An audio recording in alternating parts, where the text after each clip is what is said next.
Hello, everyone. Good evening, good afternoon, good morning for everyone who is joining us today. We are back with the Gaming America's quarterly meetups. This is the second quarterly meetup of the year, and we're happy to have you here on LinkedIn, here on Zoom, and for all those watching the recording, you are probably going to miss one of the most awesome panel discussions that you have ever seen. So, without any delay, I will kickstart today since I have the honor to moderate the first session. It's about gamification and its impact on social media. And I have Alexis Wicén, CEO and co-founder of Unibo and Scatters, and Troy Paul, co-founder and CEO of SGG Media. So guys, I will let you do a short introduction of yourself because I don't like to read out bios. So, Troy, Paul. Yeah, well, thank you for having me, Zoltán. Just to give you a brief background of SGG, we're based in North America and the US more specifically, and we represent one of the largest databases of sports micro-influencers.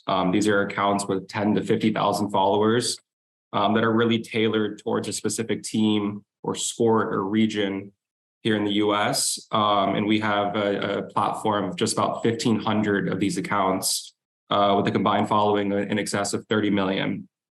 So we specialize in running campaigns for the gaming operators and DFS providers who are basically looking to spread either branding or performance marketing to mass amounts of influencers on social media. All right, thank you. Alexis. Yeah, I've been in the business now for about 15 years. I'm located in Europe. I'm part of Unibo. I started Unibo about 5 years ago. We're focusing gamification for casinos and sports betting alike.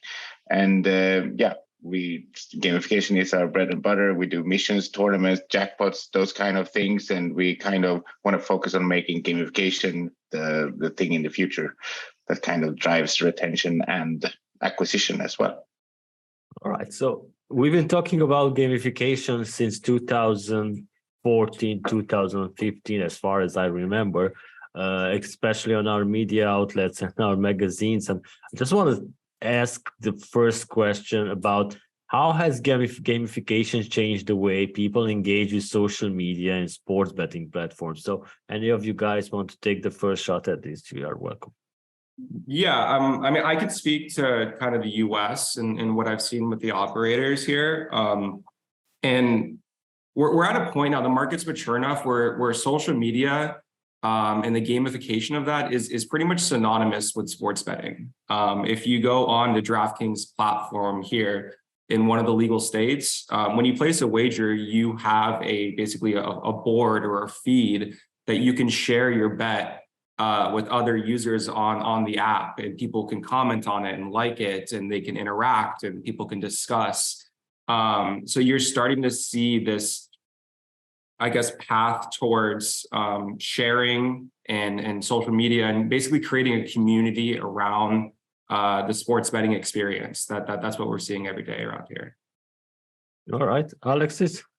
Yeah, I mean, I couldn't agree more with the US. Then, I mean, the whole DFS itself is a gamification of sports betting because sports betting as the essence in Europe was not readily available in the US. So got around it somehow by creating this DFS, which is just gamification of sports betting to some extent.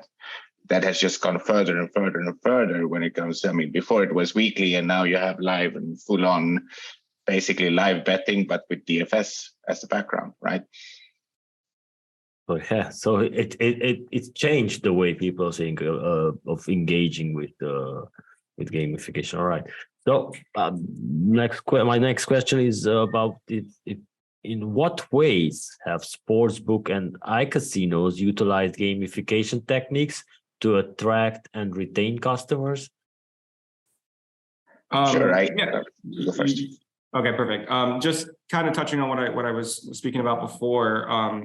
You're seeing not just sports wagering being an individualistic task in the States, it's a community, and it's just as much about sharing your bets with your friends and interacting with other people who are wagering on a particular game as much as it is betting yourself. You're seeing with these software apps that you can link your sportsbook like Pickit or an Action Network, where it's about sharing your wagering experience and kind of being part of that community with other like-minded individuals who are betting on the NBA or whatever sport it is.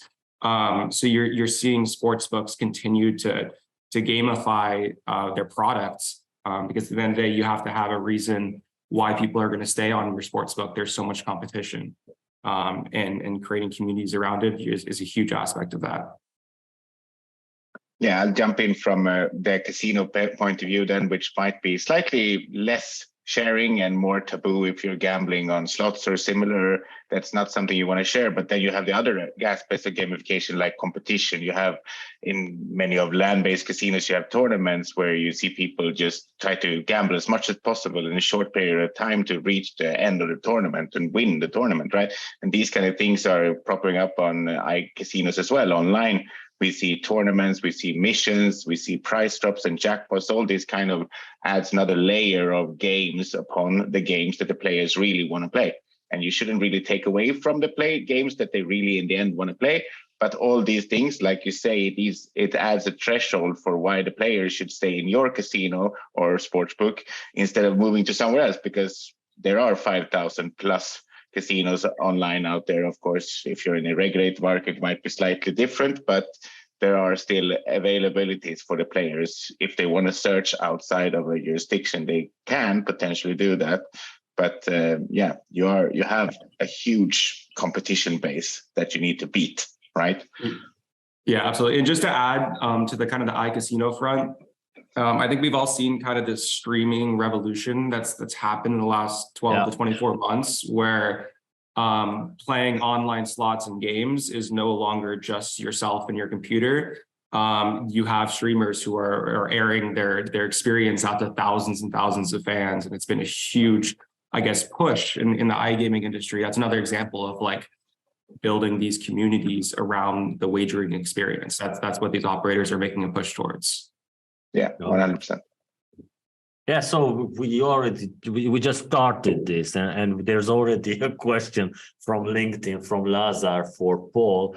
So Paul, the question is, what is the biggest challenge regarding gamification in the US legal market? I would say there's inherent challenges to it. I would say that the first major one is kind of the regulation of it all. When you have a new market like the US was for sports betting, let's say a few years ago, it was kind of the Wild West, and legislation hadn't been put in place yet to regulate what type of ads you can post and what type of content can you post on social media. And looking forward to now, you're starting to see legislations that's getting passed to basically remove advertisements, or at least try to diminish the amount of minors that are seeing gaming ads or people who could have gambling problems. So like you're seeing regulation start to take place. That's a hurdle that we're seeing with operators and affiliates alike, just like SGG, that we're all working towards to ensure that the gambling experience is in like a safe and controlled atmosphere. All right, maybe Alexis, you can jump in on this and say also a few words. Yeah, I'll jump in from the legislation, jurisdiction, and the regulation. Those are obviously one of the biggest hurdles ever to cross when you're in a regulated market. But it's also then just building your gamification so that it's well adapted for the player, and like right next to the game. It's about the instant gratification in many cases, or outside and sharing.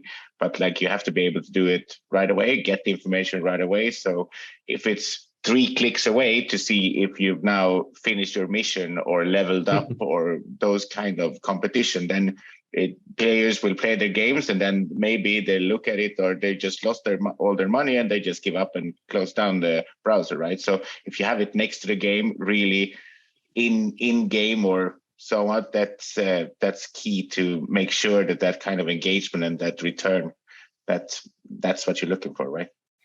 Yeah. So how do you see the use of gamification and micro betting evolving in the next few years? Yeah, I think on that front with micro betting, it's it's about the idea of like instant gratification when you're gambling, and being able to place a wager that you figure out if you won or lost in the next 15 seconds. It's an enjoyable experience, and it's a way for more recreational gamblers who just want to kind of enhance their experience of whatever game it is that they're watching. It's kind of a step, I'd say, on the sports betting front in kind of the iGaming direction, because the great thing about iGaming is that when you spin your slot, you know if you won or lost within seconds. Yeah. Or when you run a blackjack hand, you get that instant gratification.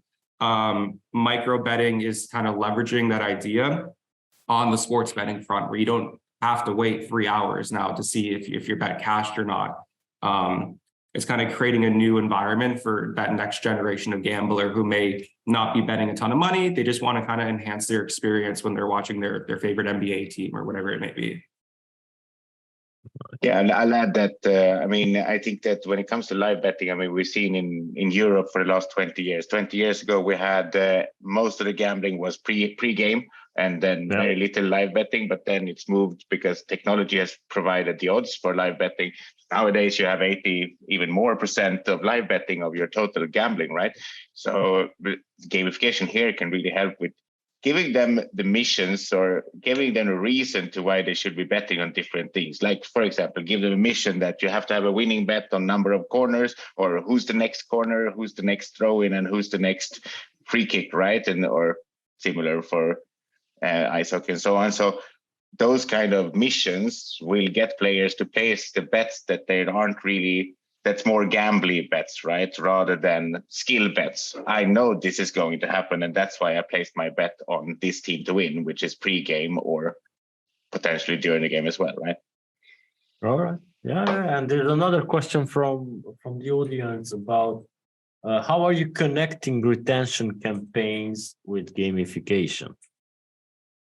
I think all retention campaigns are somehow gamification. I mean, gamification is a very broad area. We can think of missions, but all kind of offers, as in if you deposit, you get free spins, which is kind of gamification a little bit and so on. Or if you get this, you get that, deposit and get that. So everything can be gamification.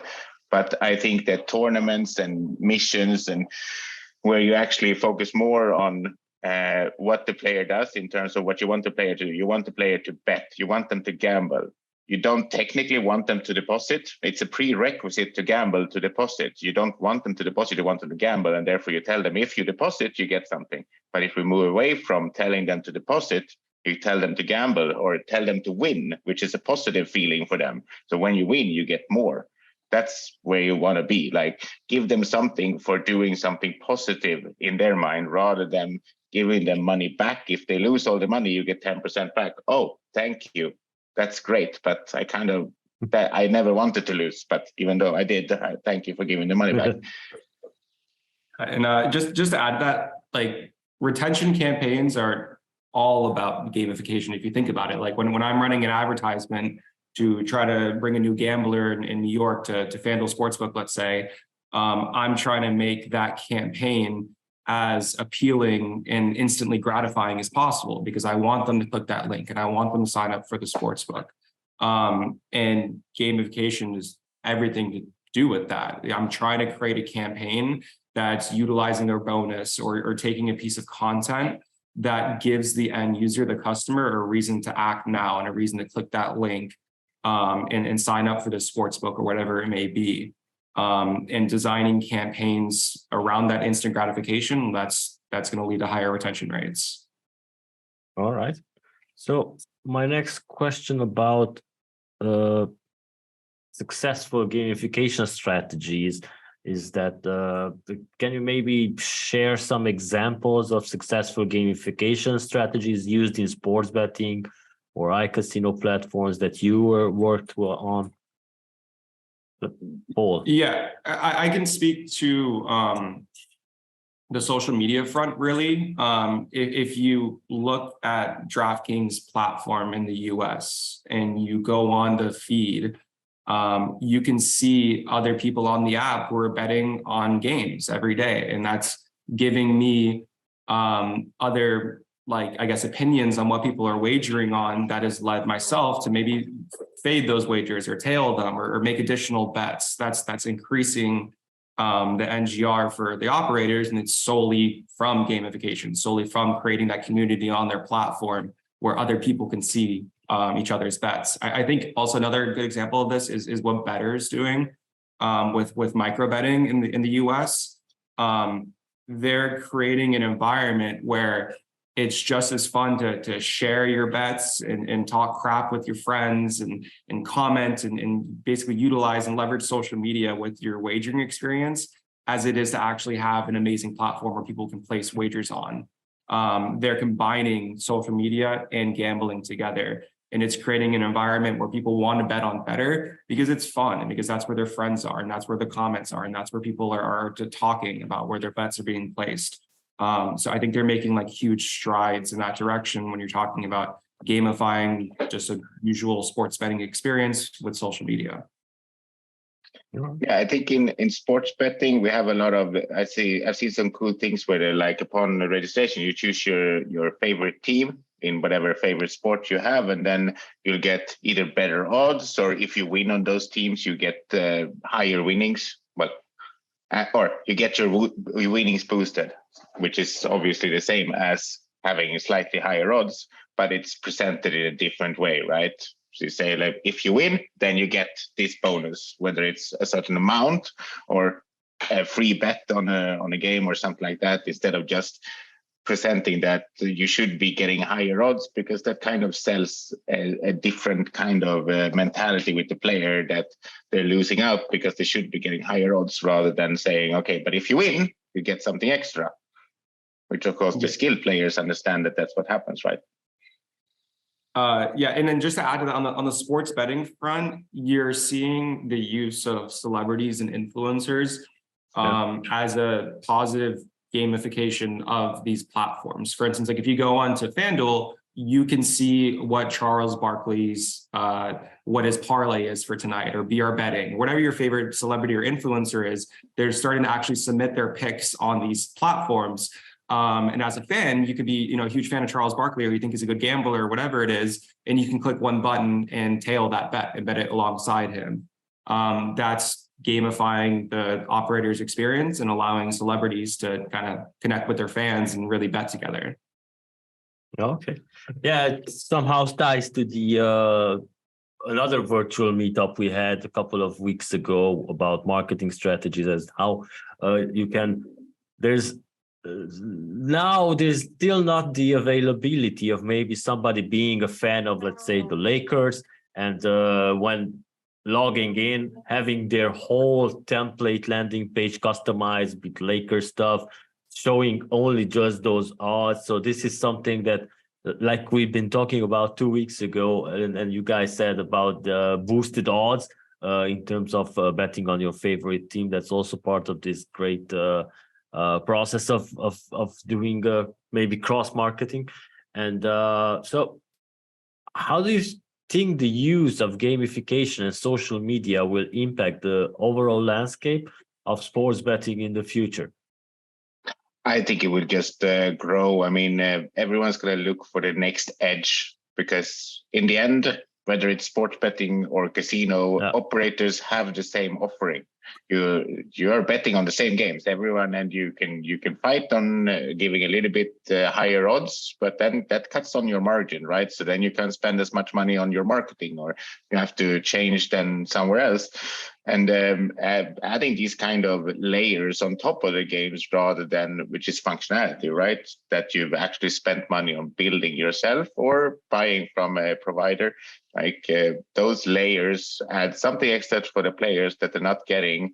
And most players don't want boosted odds. Most players aren't really playing to win. They're playing to have fun, to be more entertained when they're looking at the game, right? And hope they're going to win. Obviously, it's always the hope, but you don't play to win, because you know that the operator is going to have a margin on you, right?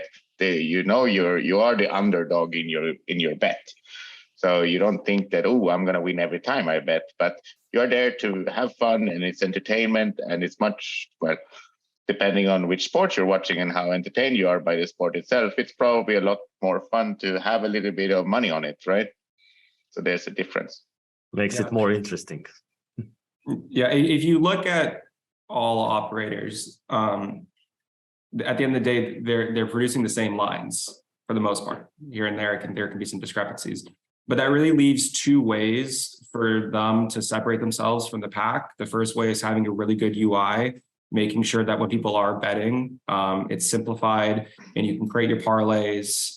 It's just smooth. That's a huge aspect of who the winners are going to be in the operator space. And the second way is through media and through social media, more specifically. What type of community are you going to build around your brand? How are you going to have people interacting with that? What type of content is it that's going to be successful and drive in those new users? More importantly, make them stay.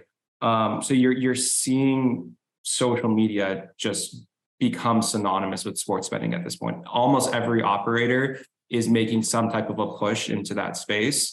And for the people listening who are more in the media space, or maybe you're an affiliate, there's still so much opportunity out there to be at the forefront of sports gambling media and iGaming media. There's no one has really figured out the secret sauce yet, whether it's producing podcast shows or creating short form content. There's still a lot of opportunity in the market to kind of fill that void and be the company that these operators go to help spread their brand image. Yeah, I would agree with that. I mean, it's in the end, we have a lot of growth in front of us, and there's going to be availability for all kind of niche markets. And I mean, it's a big industry, and there are going to be a lot of players that, well, obviously you're going to have the majority of the kind of things one way normalized, but then you have niche markets that are going to be interested in everything you want to say. I mean, I can see affiliates doing almost anything in this sense. You can have MMA broadcast that's focusing on the odds of MMA fights, right? There will be a niche market that will be totally valuable for that affiliate. And if they grow and take the market in that area, it's going to be very valuable for them, and they're going to have no problems making their money back. Most probably Katina Media is listening in, and they will start the podcast next week. So is there a limit to the types of sports that can be effectively gamified? I'd say, yeah, as long as there's a sport that you can bet on and there could be an end result, then there's a way to create engaging content around that and gamify it. So just about any sport, you can create that for it. Yeah, I mean, I would probably see that Paddy Power is probably going to have some odds out in the future on whether or not someone's going to cheat with some in chess, right? You have the guy in chess that cheated with, I don't know if it was electrics on his gender, but yeah. Those kind of things, they're going to use that in marketing, and then, yeah, you could do any kind of sports or even related to sports. All right. So how do you see the role of artificial intelligence and machine learning in the future of gamification and maybe the future of sports betting? I think it's going to help the consumer make more informed bets. I could see a world where, like, on like a major operator's platform, you can ask an AI bot, what was the statistics behind Patrick Mahomes throwing for 300 yards coming off of a loss, for instance. And then the AI bot can pull that data and say, oh, he throws for more than 300 yards 56% of the time. And you see it's minus 110. Like, it's going to help a user make a more informed bet and help the gambler basically pull data behind whatever picks they're making. So it's not all just, I have a gut instinct. You can actually support it with some data that can be pulled. All right. Yeah, I mean, in horse betting, I know for example, in Sweden, they were very early in Sweden adding this kind of thing. If you didn't want to pick all the horses yourself, there were 7 races, and they had this. They created this AI. Let's say machine learning back then, probably was 20 years ago. They created this. And it was like, you pick your favorites, and then we'll fix the rest of the 7 races for you. And you just choose how much you want to bet. And then you'll get your total spread of, so in one race, you might have 1 horse. In another race, you might have 5 horses.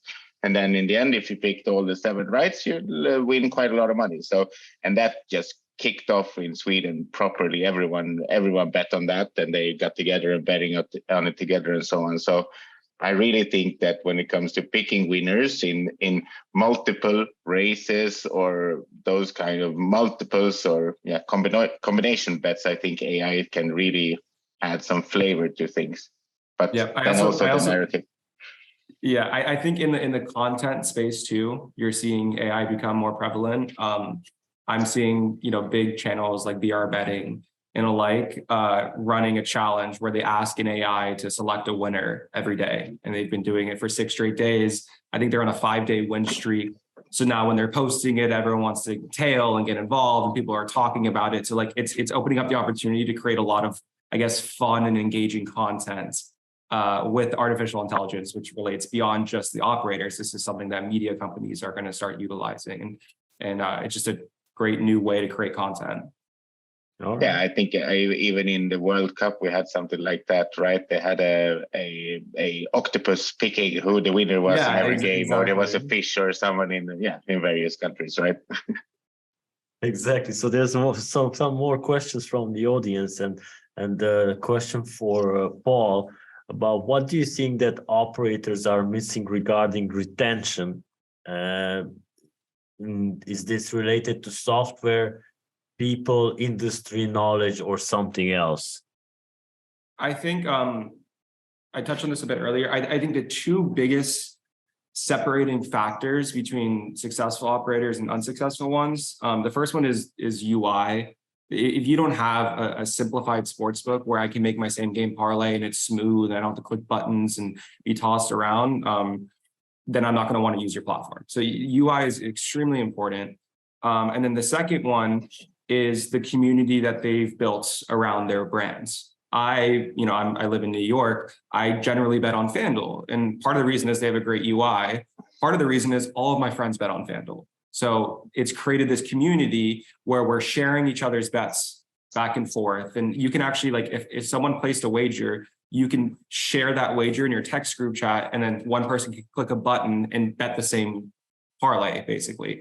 That's creating a community where your friends are involved on the same platform. And that, again, relates back to social media and creating a brand around your platform. And some operators have been better at it than others. I think every operator has agreed that this is important. They're working towards it. It's just a question of which methods are going to be successful and who's going to hit the nail on the head when it comes to creating these communities. All right. Alexis, you want to jump in on this as well? I mean, not so much to add. I think that the UI UX for a sportsbook is 100% almost the most important. If you don't have that, you're going to lose all the players. But when everyone has that, people will be looking at other things, whether it's marketing, whether it's your community, whether it's like how you build it. I mean, you take PokerStars, for example, they have their home games, amazing thing that they sold across the world, probably. Yeah. Like you get your players together, you get your team together, your friends together to play on their side, right? It's like you do your home games there. That's if you have that kind of community where you play, friends who play together stay together, I like to say. Yeah, exactly. It's like I keep mentioning this application, and it's not a sponsor or anything, but I really like the idea. It's the Lucre Sports application, which is, I think, available in the US, where you can challenge your friends to bets, and it's very, very fun. So my final question to you guys is: are there any potential regulatory changes or barriers to the adoption of gamification in sports betting industry that you might maybe think about coming in the future? Yeah, I think in the US, when PASPA passed and some states started to go legal, it was the Wild West, and there was ads everywhere. You couldn't watch a TV show without 37 sports betting ads. Then you look at the billboards and it's an operator ad. Then you look at social media and it's a bunch of ads. And I think a lot of families got fed up with this, and they started kind of push back. So you're starting to see more regulation being passed. That's making advertisements of gamification of sports betting safer. So for the companies that are producing this content on the operator front, but also on the media front and the affiliate front, do your homework and be careful, because if you're not putting like simple like terminology, like you must be 21 plus, or including a gaming helpline in your advertisements, there's going to be a world where legislation starts to crack down on that. So you want to get ahead of the curve, and you want to make sure you're being careful now, and not before it's too late, because there will be more cracking down in terms of legislation and what type of ads you can be running. Yeah, I agree. I mean, we see it in every kind of jurisdiction that opens up with regulatory. When you get your license, then you're free to market, and then people all abuse that too very much. And there's a lot of licensees who now got the license, and they all want new players, so they all start marketing, and they all start marketing too much. And then you see the jurisdiction itself going back, like, okay, but why did I used to see commercials for random things on TV before, and now it's 15 commercials in a row about sports betting? Yeah, because that's a lot of money in that area. So therefore, they have the money to market. They take over all the marketing spots for anyone else, because a random, Kellogg's can't even afford to. Kellogg's or Coca-Cola can't even afford to market when the sports betting firms comes, right? So I mean, that's the biggest problem. And over marketing is what kind of turns the entire jurisdiction around, which then the pendulum swings the other way, and you're going to get, so you can't even market anything, which is what we see in many of the new regulations in Sweden, in Europe as a whole. I mean, they're cutting down. You're not allowed to market new bonuses. You're not allowed to. They're limiting what you are allowed to market. So you might be allowed to sponsor something, but you're never allowed to do a full-on commercial, right? So, I mean, those are the kind of areas that are the biggest issues when it comes to marketing.